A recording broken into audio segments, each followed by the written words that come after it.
we are on our way to the Gaza Strip. I grew up here at Kibbutz Alumim, so I feel like I'm protecting my home. Since that Saturday we all joined the reserves, we understand that we have a mission, an important mission to eliminate the terror from Gaza. It's the 32nd day of this war.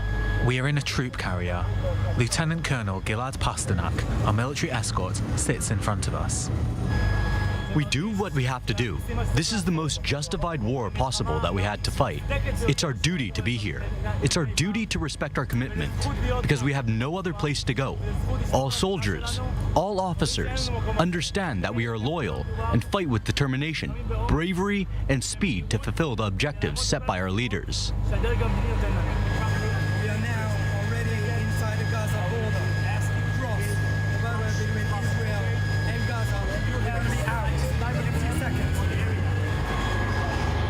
It's just over 1 month since the terrible Hamas onslaught of October the 7th. The IDF's ground operation has been pursuing its objectives for more than 10 days, annihilating Hamas. Once there, we are the first journalists to discover what the humanitarian corridor looks like. In this war zone, in the centre of Gaza, on the main Salah ad-Din artery, these civilians from Gaza are fleeing the fighting, some with their hands in the air, others clutching a white flag. We are in the middle of the Gaza Strip. Behind us, just people from Gaza, Gazans, that are trying to escape the war zone.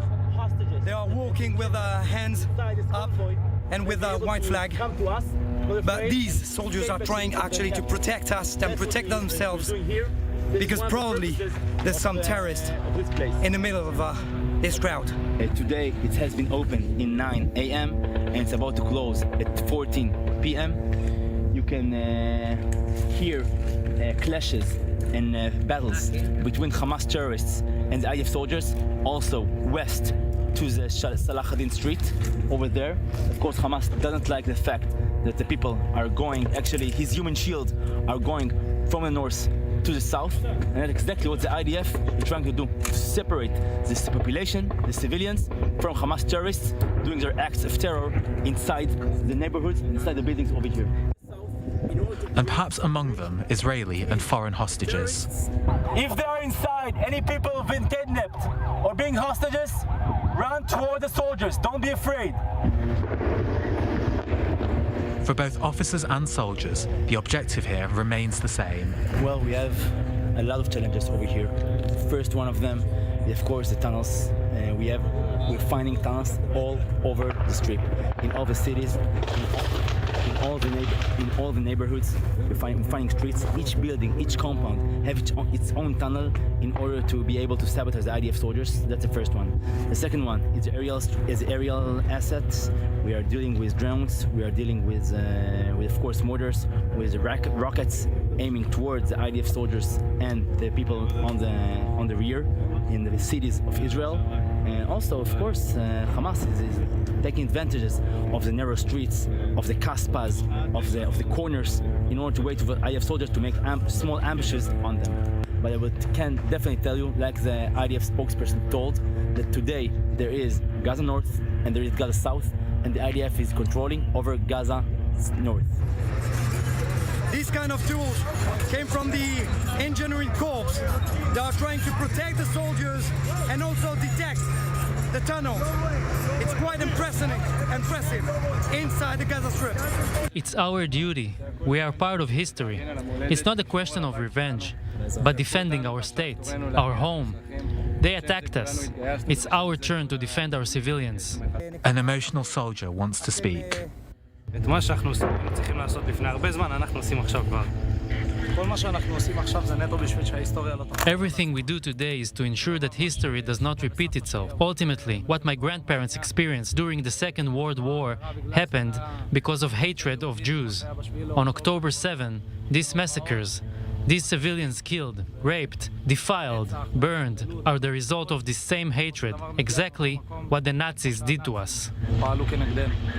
We're pushing back because there is a sniper threat. As you can see, every place just behind me are potential positions for snipers. That's why all the soldiers and these tools are here to protect us. Once on board again, we drive east, into one of the Sujaya neighborhoods. An armored vehicle has just fired. We are in the middle of a complex multi-battle operation against Hamas positions. Facing danger under Hamas fire, we were quickly asked to leave the area. We are in the middle of a war zone. Now you can hear clearly gunfire. We are in an active gun battle zone. And we are in the north, central Gaza Strip. Now the soldiers are facing the terrorists from the Nukhba of the Hamas group. And we are asked to come back inside the vehicles because it's not a safe zone.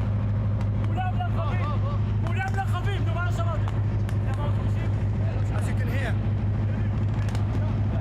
Back in Israel, Lieutenant Colonel Gilad summarizes this day of war for us.